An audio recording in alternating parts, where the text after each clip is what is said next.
color spaces, color themes we will look at are triadic and tetradic. So triadic is taking an equilateral triangle, placing it on the color wheel, and then selecting any of those colors. So let's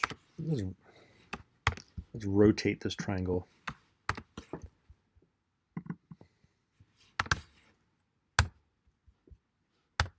I'll have to realign it because triangles don't rotate on their centers apparently.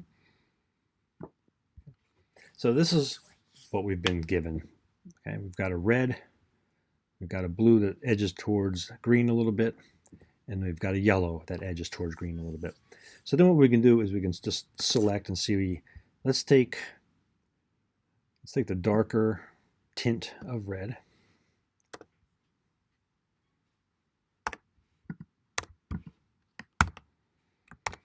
And then we'll choose a lighter tint of the other colors. So let's try this one.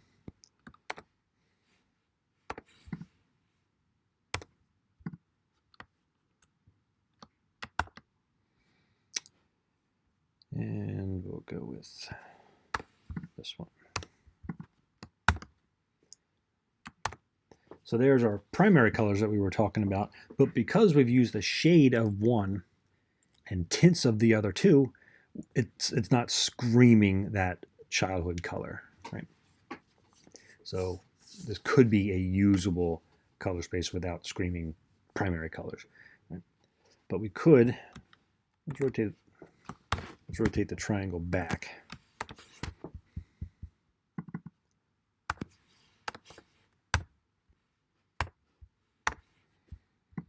Let's see what that gives us. Right, so let's choose the hue of orange by itself without tinting it or shading it. And then let's choose darker colors for the other two. Let's try some tints, some shades of the purple and the green.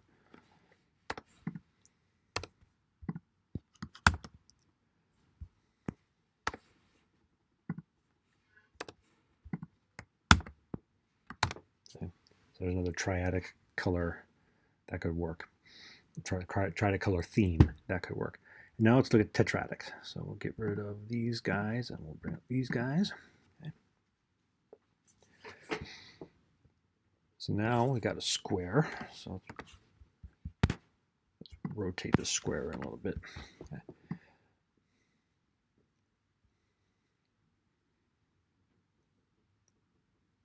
How about that one?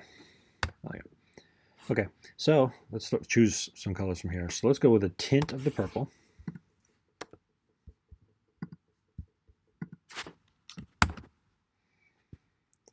And we'll go with the full value green.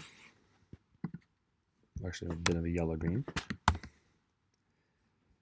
And then we'll go with, let's go with shades of the orange and the blue. That's a little too dark. There we go. And we'll try this blue.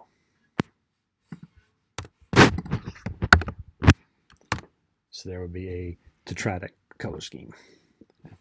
Now, if you were going to use this in a design, you would use two of them primarily, and then two of them as more like accessory or backup colors.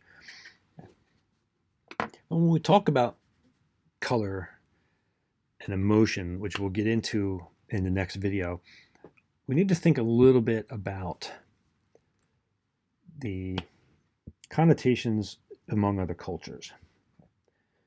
We'll discuss a little bit about which cultures consider certain colors mourning colors, for funerals, and which ones they might use for weddings.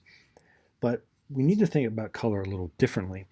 In ancient Greece, there was actually only 4 colors.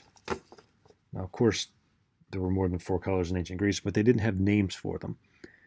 They had a name for black, a name for white, a name for things that were alive, and a name for things that were dead or inanimate. Right? So they would use the word to identify a color of a leaf, a sheep, bread, blood would all be one color. And then rocks, dirt, water, sky would all be another color. And then black and white, which I thought was kind of odd. Okay. In classical Welsh, they joined some of these together so the color wheel wouldn't look the same. So they didn't have words for blue, gray, brown, or green. They had words that kind of combined them all together. So there was one that kind of did some of the browns and the grays, and another did the blues and the greens, and they were kind of all just one color to them. So their color wheel would look a little different than this one. And then in Russia, currently, they don't have a word for blue. They have two, one for light blue and one for dark blue, very much the way that we have two words for red and its most popular tint, pink. So no one would ever look at pink and call it red. The same way no one in Russia would look at light blue and call it blue. It's one word. It's light blue and the other blue is dark blue. So there's different cultures, and then they look at colors very, very differently than we do. So if you're designing something outside of your particular culture, just make sure you have a little bit of an understanding of any cultural significance that a particular color that you might choose might have in that culture.